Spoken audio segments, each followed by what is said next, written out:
Really, really, really enjoy that first panel. Great ideas. At $5 billion got my attention, right? $5 billion, and that's just the start. All right. So we are going to get started, and it's my pleasure now to introduce our second panel. Starting to my immediate right, going left for you, is Michael Anderson. You've met him already with Anderson Barker Architects. Is that correct? That's correct. All right. Then we have Sherri Franklin, and she is the CEO of Urban Design. Is that Urban Design Inc. or? Center. Urban Design Center. Yes. All right. Fantastic. And then we have Sarah Harris. And Sarah is the president of the Black Business Association. So please give them a round of applause. So I think we're going to start, ladies first, Mike, if you don't mind. Of course. All right, there you go. Sure. And No life without that. Sarah, we'll start with you. The very first question is, tell us about your efforts and work to help and shape to make a difference in the Crenshaw Corridor. Mainly when I talk about my efforts, it will be the Black Business Association's efforts. That's because I represent a legacy organization that has done so much in the community for the advancement of Black and minority-owned businesses. And I'm very proud of that legacy, a legacy that for the majority of the time, Earl Skip Cooper led as president and did so well. And I'm honored to be able to sit here today with you guys and bring this forum in partnership with Community Briefing, Recycling Black Dollars, our sponsors, Chase, having this wonderful space here for us today. And also there's PCR Business Finance is one of the sponsors and everything. And so as a legacy organization, and more importantly, as a community partner, it's pretty much what I wanted to convey here today, because with the businesses in this corridor, a lot has been impacted. Change is good, right?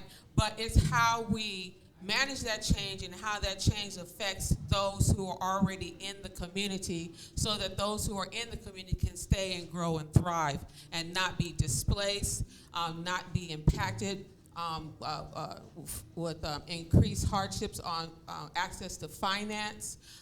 It can be disruptive in terms of with gentrification. It changes the landscape. It will erode the culture. It could change the paradigm in terms of what's offered in our businesses offer, and that the new residents or whatnot will want something else. So therefore, it kind of just changes the commerce, the way we do business and stuff. And so with the Black Business Association, we have been able to support businesses such as this Denny's. I know that Skip did a lot going to bat for the construction and everything going on at Denny's, leading trade missions, and just bringing people together.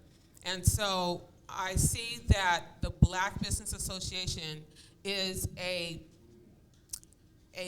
community partner that you really need to engage and put in force, because your strategies that you have, the thoughts that you have, Michael, as well as Danny and Daryl and everybody here who are in the development space, I don't pretend to know all of that, but you guys need a community partner to help raise the voice of it, help keep the pressure on everybody's necks in terms of what needs to be committed to this community. When Michael mentioned about the 1.2 or 7 trillion, 1.7 trillion. but it needs to be spent by 2026. It needs to be That's committed. not long. That'll be over with the blink of an eye.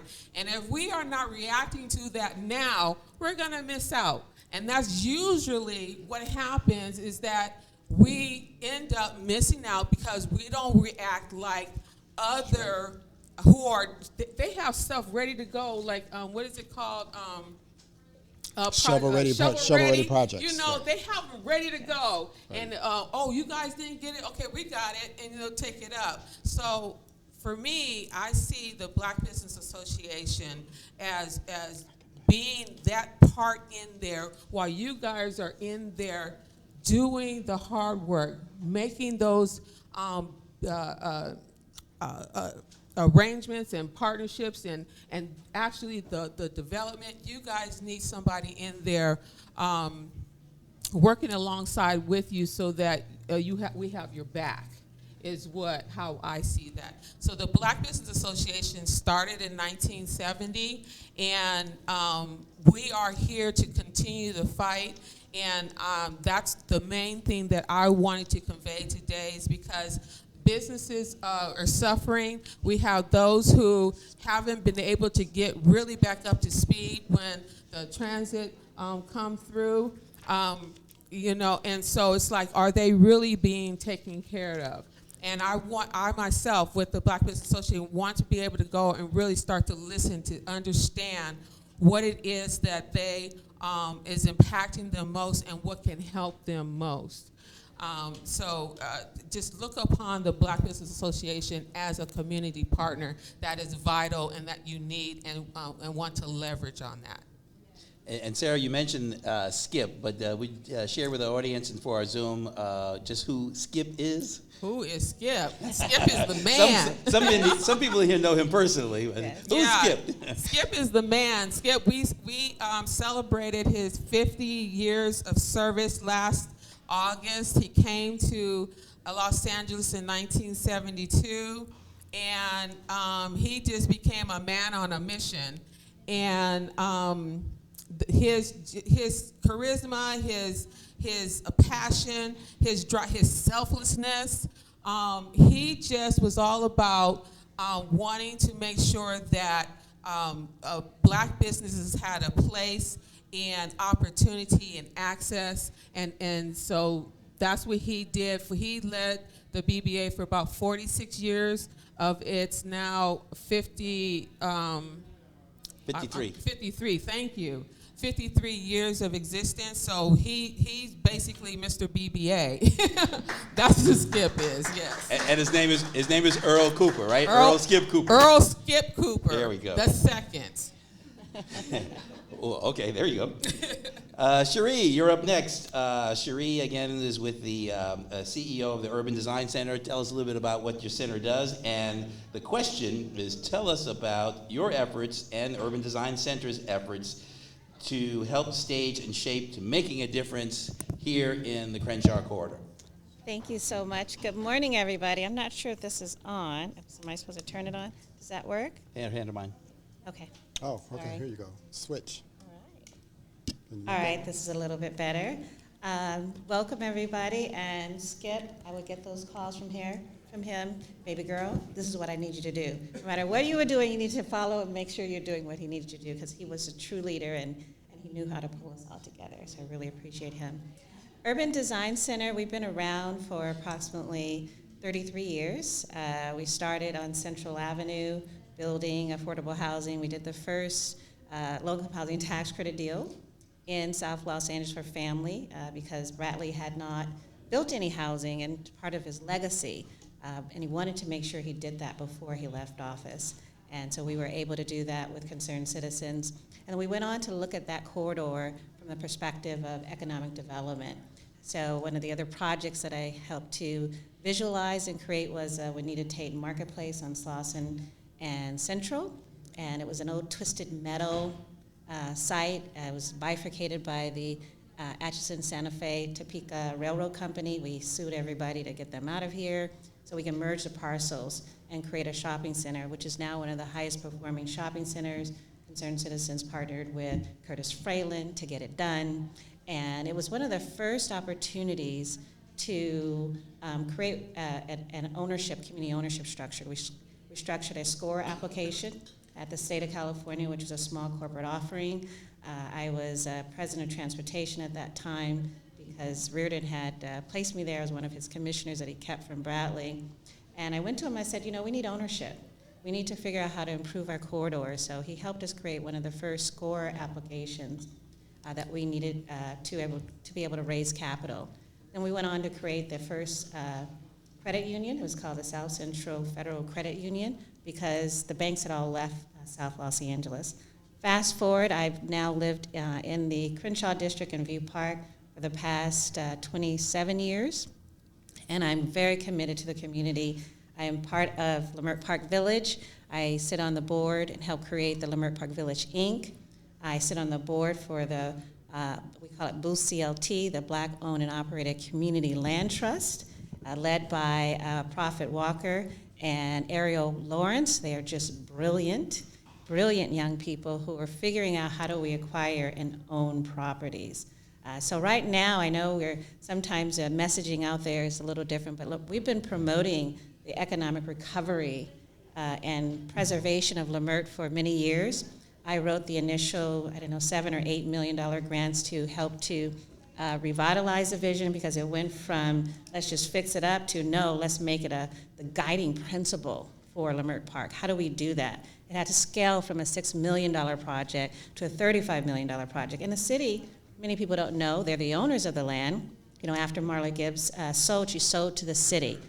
They're not in that business, so it's taken them a little bit long time to figure it out, but we had to ultimately raise $35 million so we could have that Peter Pan effect, and that's so you can have productions that are flying through the air just like you would get at any other theater. So we needed to take a step back and not just patch it, but make it something that's an economic driver. So it's been a long wait, but it's going to be beautiful. It's a historic monument in our community. We made sure of that. And our mayor, I can tell you that story later, was essential when she was Speaker of the House to make sure that we got financing from the state for that project.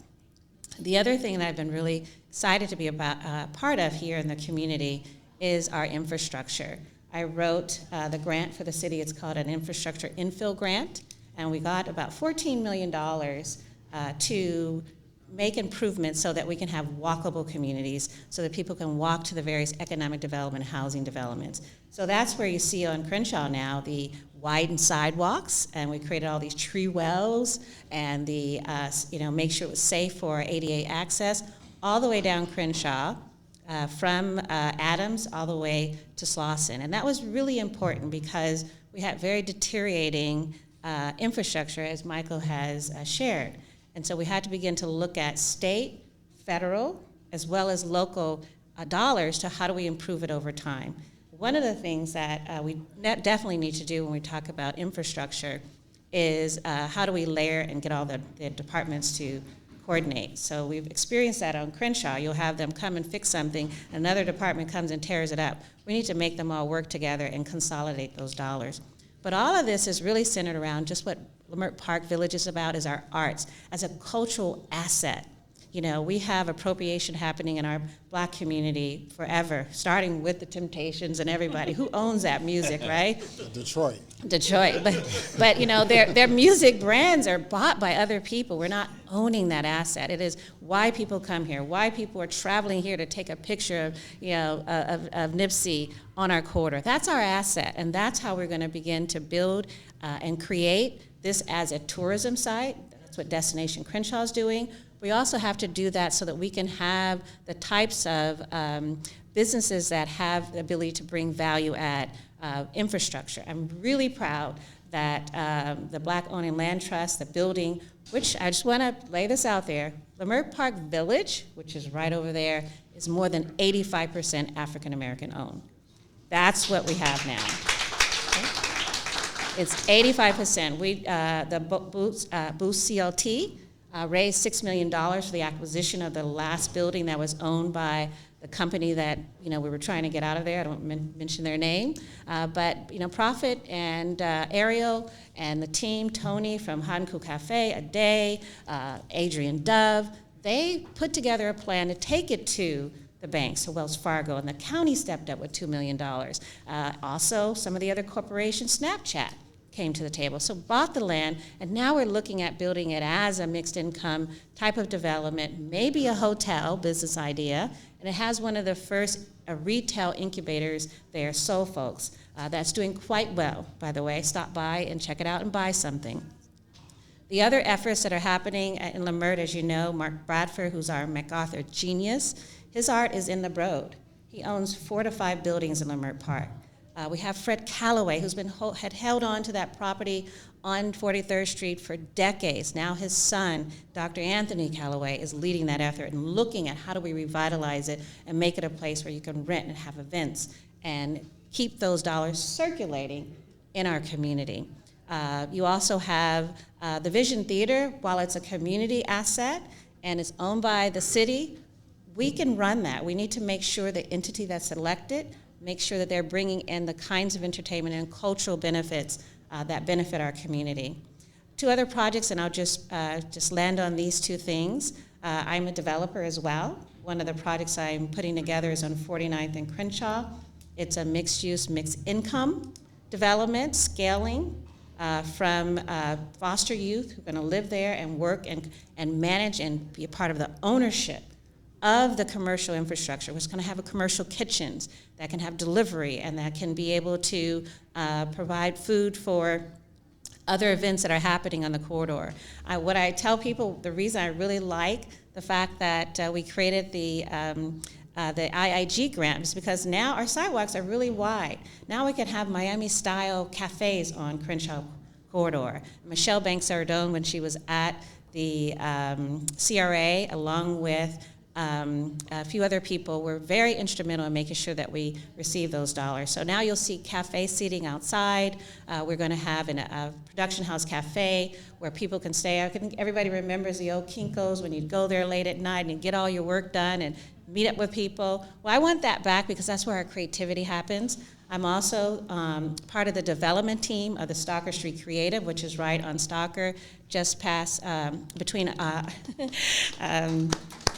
Don Felipe and Santa Rosalia. It's a $200+ million project that is going to rely on the infrastructure, has to have fiber optics in order to bring the quality and type of productions to Crenshaw. So a lot of people don't know this, but the fiber optics in the city are controlled by a very small group of people who meet secretly.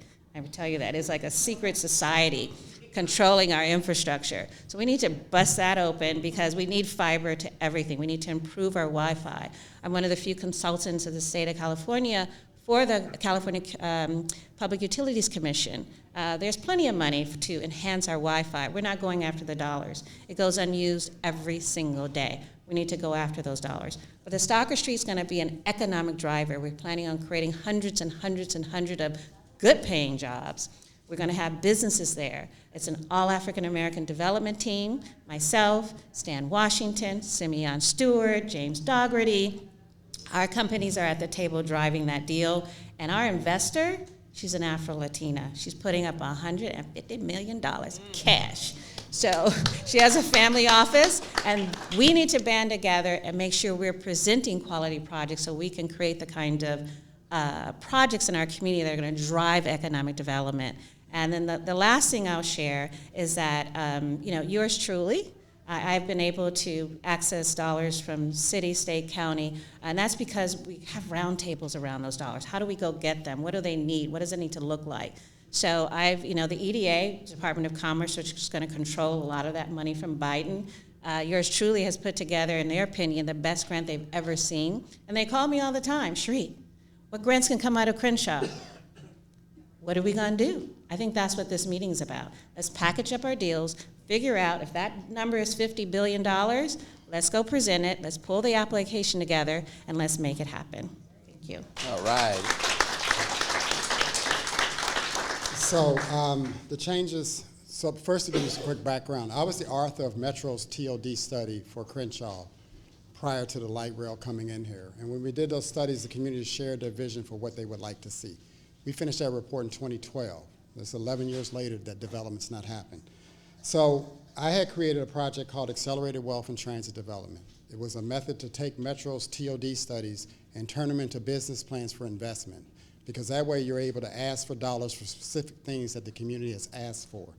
I base this on LAX's modernization program, where LAX now goes to private capital sources, to hire architects and developers to build the facilities they need because they have the customers. The customers in the Crenshaw community and black and brown communities is home ownership and infrastructure. How do we rebuild our public spaces?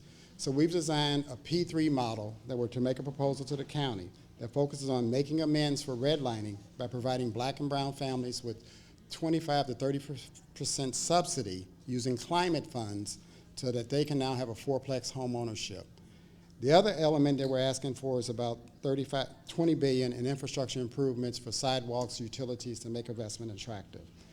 The purpose of this is to create the right economic chemistry that nurtures ongoing investments. So projects like Sherri was talking about and what Sarah's mentioned, not only is this that project, but it nurtures that project's cost in becoming lower because they don't have to pay that infrastructure cost. The other thing is to make jobs a job period of 7 to 9 years where black and brown children can graduate up in life and see greater opportunity, but also to bring the right type of opportunities to the community. McKinsey, which is a global think tank, is going to create an economic investment impact assessment on the community and the risk mitigation. We're having this report done pro bono. Their fee's $1 million for 5 weeks worth of work. I wish I had that billing rate. But the purpose is for that report to go to the White House to say this is LA's story for modernization and preparation for the Olympics. Because when the Olympics get here, the transit system is what has to be used. And the quality of life of our transit stations have an impact even on our desire to use it. So this investment is to happen around all the transit stations. RAND Corporation admires this policy. And they've actually asked me to write a dossier to make a proposal possibly for them to support this project. The purpose is RAND Corporation's president is appointed by the President of the United States. And the strategy is if we can get 2 corporations that the White House listens to, we can ask for $60 billion to subsidize investments into black and brown communities around 20 metro stations that create the right type of investment. The thing that I've understood we need great and what I would like to see is to have a master's development team like Law was doing, make the modernization improvements to the entire community and be able to take those deals to the federal government to ask for the funding out of the $1.7 trillion that Biden's appointed. If we're not asking for that money now, it's not going to happen. So in March, as I said earlier, I was met with the Department of Transportation, a project lead director, that has approved this funding, approved the project as qualifying for $16 billion in infrastructure improvements in loans and grants. So this starts to make the deal of how we make that ask. But we need to be making that ask now so that other developers aren't taking the money that we're generating for these programs. And so that's where I am in the whole process. But the larger purpose of this is to create a modernization effort in our community where children, first of all, we preserve the black and brown home ownership. Black families get a fourplex where they're suddenly worth $2 million and they have a house plus income revenue. This way, the banks that say they're going to invest into the black community will be attracted to those investments because why? You have 25 to 35% subsidy provided by the federal government. And then that will make it so that children, I see, becoming the landlords and maintenance of the properties that their parents own. But the most important thing is to start to have families where you live on mom's lot.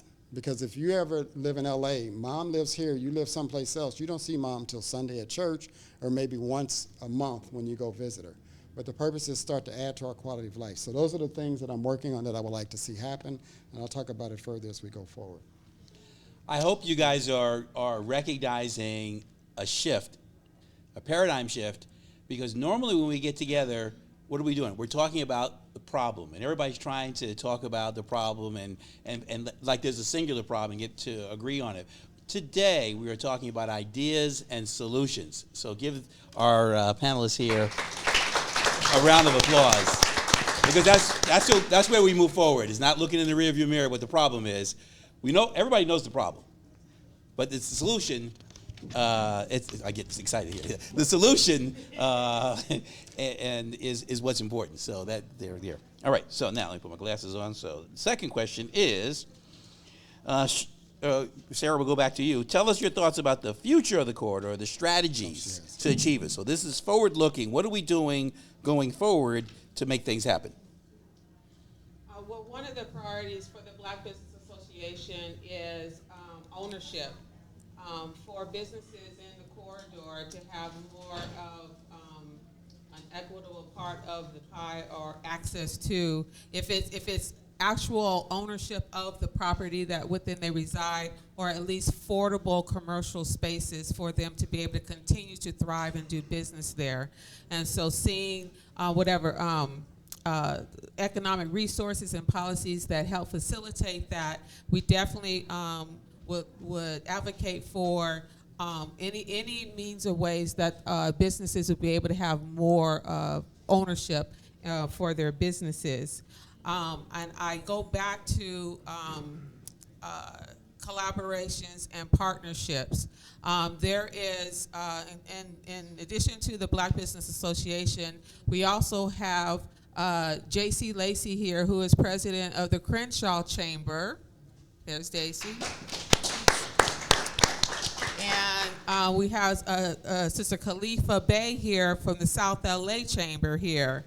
And of course, we have Recycling Black Dollars and stuff. So I'm saying leverage our community resources and partners to, you talk about for the fiber optics or whatever, you bust down it. Let us help be a voice that's marching in behind you or whatever, and to continue to pound and make the case for it, because in numbers we are greater, and leveraging our resources and our network will just do nothing but help you in the efforts that you're trying to do. And with that, we need economic resources of our own to be able to facilitate that. We were working with the collaborative on Stop the Hate campaign, right? Hundreds of millions of dollars pouring into that. Yes, we need to deal with racism and discrimination, but we also need some type of collaborative where there is grants and fundings for organizations like ours to be able to have the resources to go out and fight for and advocate for the things that we need on the solutions that we're coming up with here today. And I keep fighting and stressing for that, because I really feel like our local community organizations are really under-resourced. And use us more, use us better, use us efficiently, and also support that with economic means. Okay. Look, hallelujah to that, right? Hallelujah. We are here. It's the groundwork is really what's propels you and what you need to do. So use us. And you know, there's many other things in terms of business incubators and the resources and training and mentoring and stuff for the businesses to help them advance to another level. There's a lot of the retailers and mom and pops, they're kind of doing business old school ways or what have you. We have AI, goodness gracious.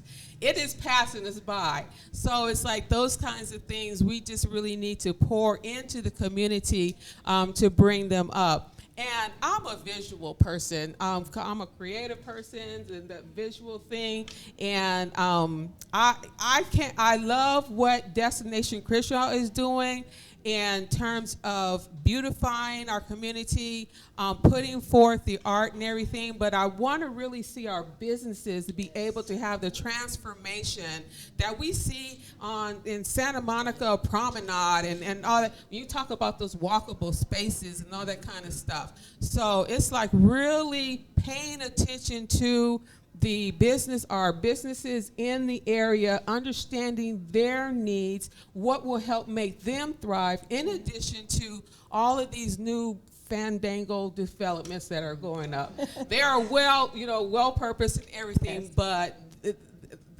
it's our backbone for these small businesses that we need to support, and so we need to really understand what it is that will help them to thrive. Thank you. So our doctors are telling us that we need to eat more fiber for our health. And obviously our businesses need access to fiber as well, right? Yes. Sherri, same thing, forward-looking. What are your thoughts on the future of the corridor? What are the things that we can do and help out, things that you're doing, but also what are the things that we can do to help the future of the Crenshaw Corridor? Yes, and I want to dovetail what Sarah was saying. We also have other leading organizations here today. I'm really excited. We have ARAP, the African American Real Estate Professionals, Kim Brown in the office, in the house, and it's leading. She's working with young. She's got us older folks in the room talking about how do we get our seat at the table, deal structure together, make sure there's access across America. She's part of a national network. I think NAMAC is in the room. NAMAC is the National Association of Minority Contractors. I think they're still here. Let's contact them. Let's make sure we're hiring them. They're small businesses, right? So those are some of the others. And I've been a loan committee member approving loans for Pacific Coast Regional, now Pacific Business Services. I forget what we changed our name to, for over 22 years. And in Pacific Coast, as you don't know, it's one of the only state-approved entities in our community that can offer loan guarantees to businesses. So credit score doesn't matter. We actually look at people in their eye and say, what are you going to do? Let us help you put that business plan together, and we're going to give you financing. So we can tell Chase Bank, look, give this business a loan, and we'll back it 100%. We'll back it 50%. We'll put up a guarantee to make sure they're there. And I'm just so excited of all the business that we've been able to scale. And 22 years later, it's wonderful to see. So now I tell people, bring your plans to Pacific Coast Regional. Don't worry about what it looks like. We're there to help you get it done. The other thing that I'm really excited about is Metro has what we call, they put together a visionary seed fund grant. And I happen to have written Metro's Business Source Center proposal for this community. So we got $1 million contract that was run by the Urban League and Daryl Richardson to help the small businesses. We need to do more of that, make sure you're funded, and we're going to talk about it because Sarah just signed up to be a part of we have a resiliency studio at Urban Design Center to help businesses access funding, put deals together, and learn how to do it. Not just talk about it, but it's an actual workshop, and we're going to make sure that happens for you. So building on what we did for the Metro, had to figure out something to do because so many of our businesses were impacted by the implementation of the rail. And of course, it took about 2 years. How many more years did it take? He was very busy. He had you put together the Eat, Shop, Play campaign, which really helped. But we needed to do something to make sure that the businesses survive. Now they have this visionary seed fund, so I went to Metro and I was like, you need to partner with the community and let's go after these funds together. And they said yes, so my nighttime hours for this week and tonight and tomorrow, because it's due tomorrow, is working with Metro, what we're putting together in partnership with local organizations who are focused on transit being an economic driver and business driver in our community. We came up with the name Team Sun, which stands for Transit, Economic and Entrepreneurship, and Arts, and Mobility, Safety, Uplift Network. That's what we're calling it, Team Sun. And Team Sun's going to work around our transit corridors, including Leimert Park, including West Hollywood, where I'm on the board for, and I've really helped to develop some of the business ideas there with West Hollywood Chamber of Commerce. So we're going to link Leimert Park to the other activities in our community. Downtown is included, MacArthur Park,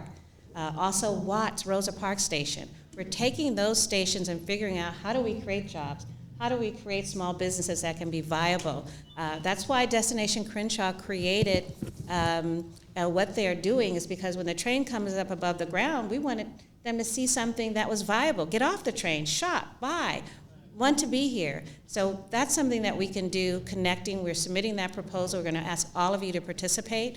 We have to make sure that our employers have ability to pay good wages, as well as to get people to transit and that they have a place to live. That's why we have these transit-oriented corridors, and we need to illuminate them with funding and access, and I'm really excited to be able to submit this proposal in partnership with Metro.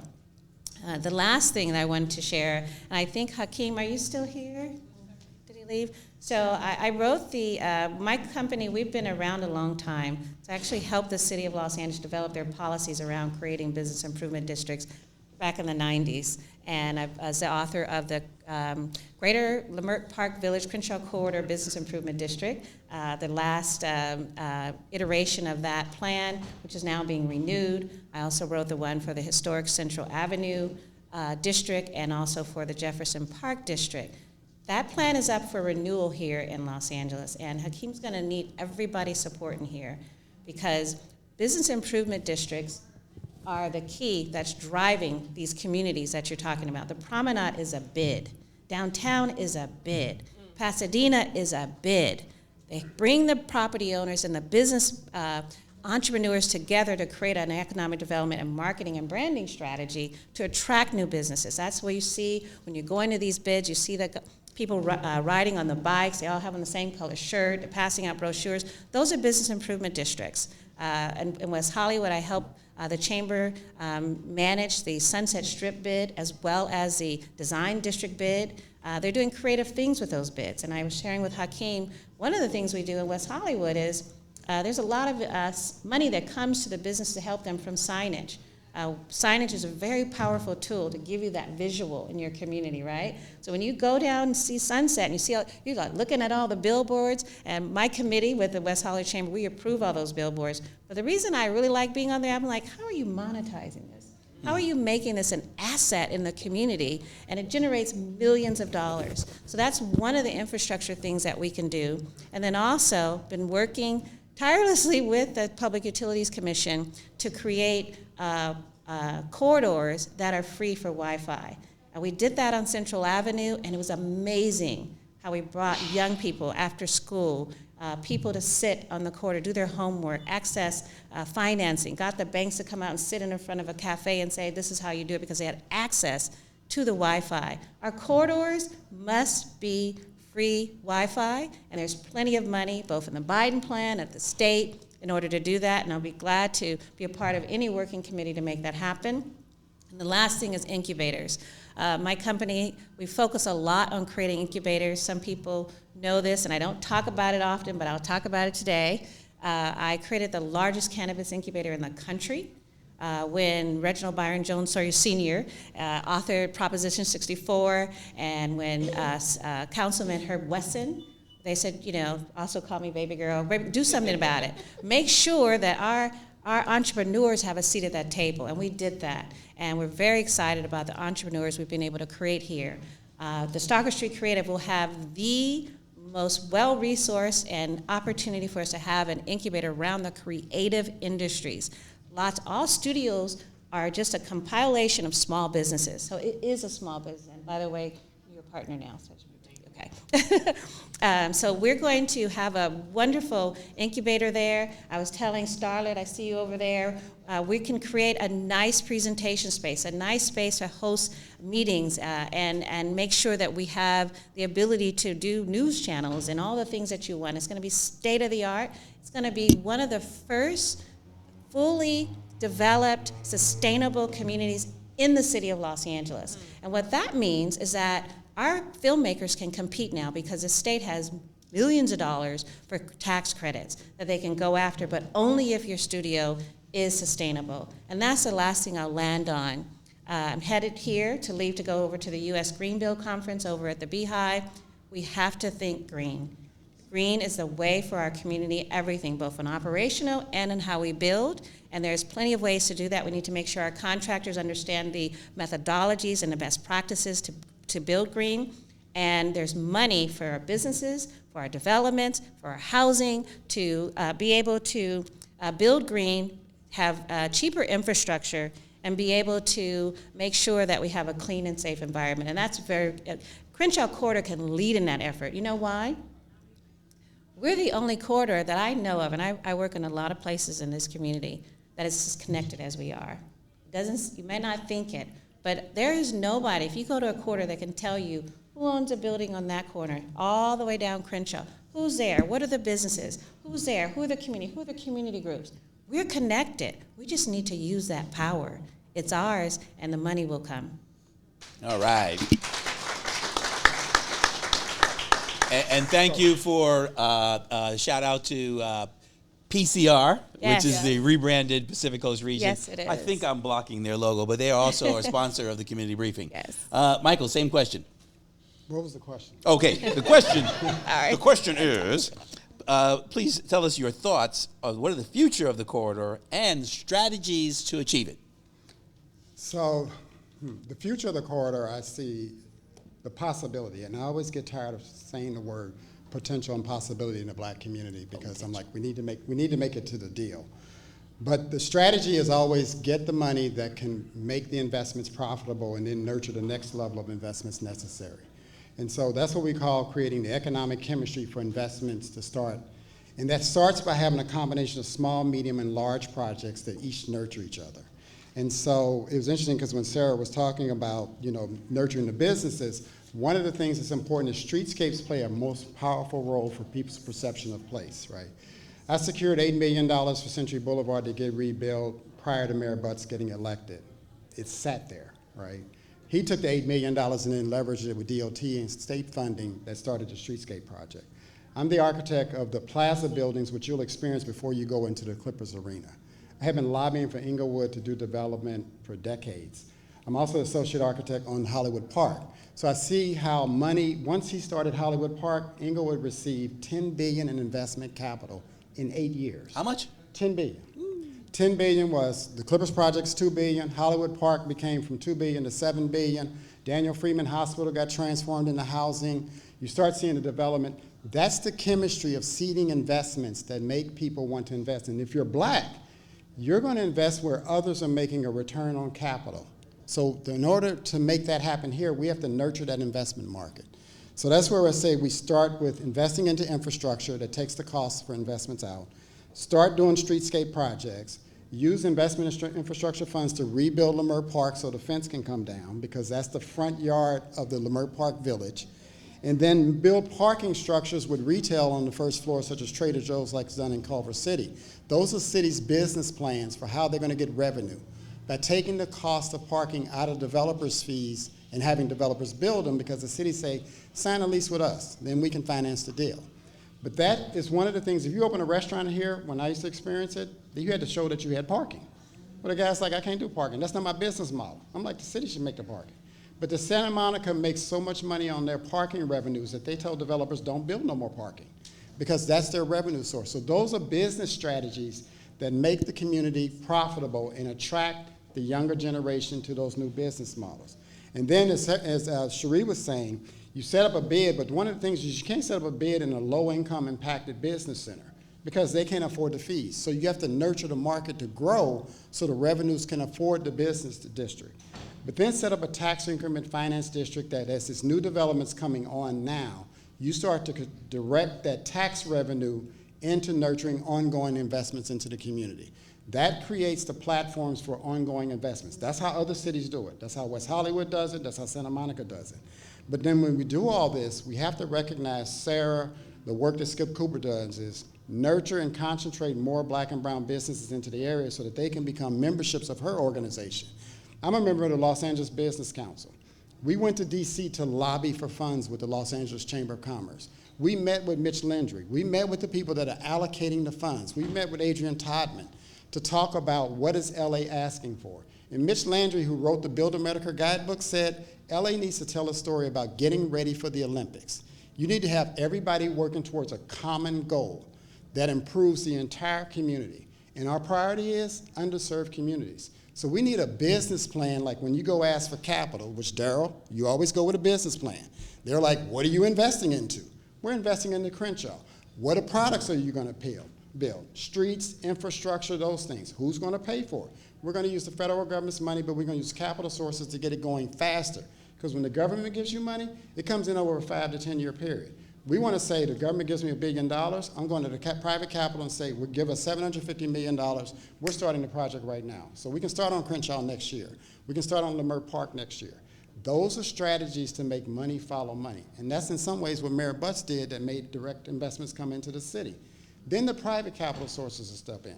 Victor McFarland's doing a $1.6 billion building in downtown LA. His partner, Don Peoples, is doing a $5 billion tower. These are African-American developers that have access to that capital. And when you get this market going, they will turn and say, that's my people. I'm coming back home to make those investments. I'll stop right there. Awesome.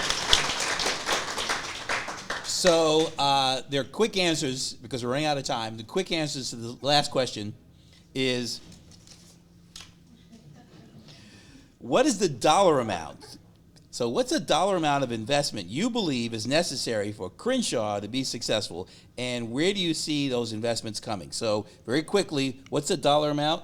And Michael, this time I'll start with you. Give us a dollar. It's $10 billion. $10 billion. Yeah, which $1 billion would go into infrastructure improvement and $9 billion would go into home ownership of black and brown families. Sherri. First, I want to say Victor and Don are here. They'll come because they believe in our communities. That leadership is here. I want to make sure everybody knows that.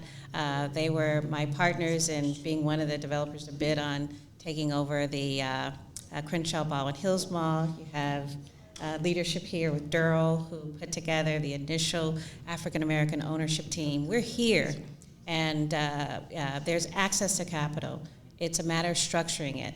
Kim Brown meets with institutional investors. She's bringing them to the table. What we need to do is structure the deals. That's all we need to do. And I'm not going to give you a number, because that number has to be informed. That number has to make sense. That number has to be broken down into different pots of money that we go after. We need a strategic plan to roll it out.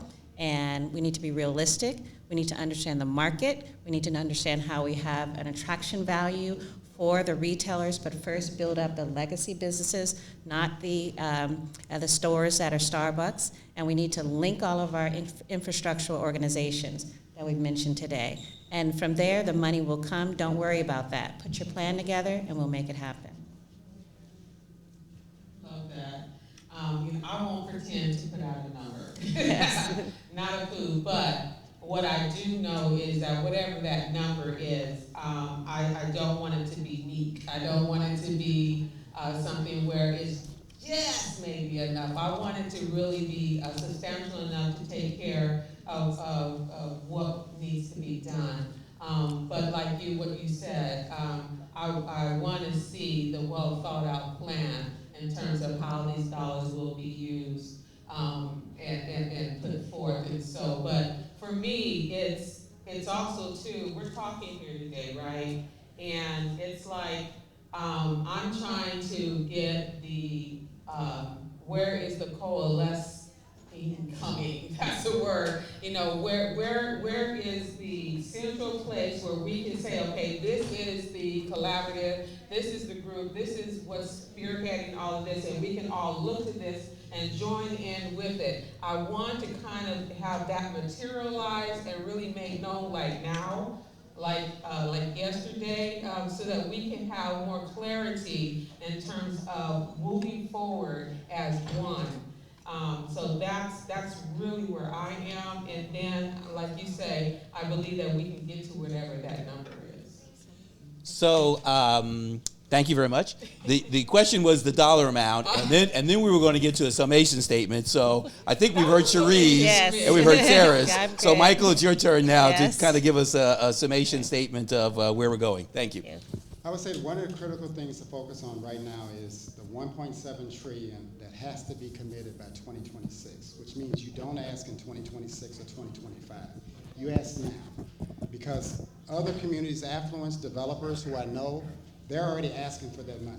Jacobs Engineering worked with the executive office right after the funding came out. There's a new business model that they're going to be doing, is going to cities that have sophisticated leadership to tell them they will finance their projects to get the infrastructure funding. That's going down now. There's a new business model with companies that do this service. So we're way behind. We're not even on the train. So recognize that. And so it's our responsibility to nurture leadership to make the right ask. We have plans, we have strategies, we have to be working on that money now. That's my summation. Crystal, how much time do we have left? What are we? We are right at 11:57. Yes, 57. So we got thank 3 minutes. Anything in the 3 minutes that you guys want to share? Or? Sure, Yes, sir. I'd be happy to. Okay. So one of the things One of the things we must, oh, sorry, wrong mic. One of the things we must recognize is, and this is not. I'm sorry, 1 minute each. Three. Leadership does not really know economic development in underserved communities. Leadership is dealing with lack of resources. So we need a whole different business model that teams up with the right professional services and the right capital sources to make those deals happen in the right way. We always get deals that are 10 years old, and then it's too late. And that's why we continue to lose next generation. So I'm saying we have to be proactive. Leadership has to admit that what they don't know and be willing to go to those that do know to make the right deals.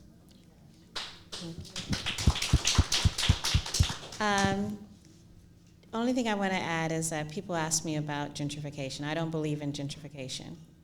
I believe that we have lack of vision. And we've been looking at lots that other people develop for 20, 30 years. We don't do anything about it. We have the talent to make it happen. We actually have the access to capital to make it happen. We have the leadership that we can help to structure to make it happen. So go into our communities, find something you want to be a part of. If you're not already, or how do you expand your leadership? Take a look at what do you bring to the table? What your young people, we've got to get them involved in the process, bring them back to being community leaders and thought leaders. You sent them off to be educated at the top universities, or they've been working in their field. Make sure they're at the table, because we're going to need them to create a long-range plan. And let's just start to decide that we're going to be the owners, and that's all it takes for every single project we've done. And we've done over $200 million in funding and over $1 billion in projects. I've worked with ex-prostitutes to go acquire some land, so I believe we all can do what we need to do to make it happen. It's just starting with this room today that you've pulled together.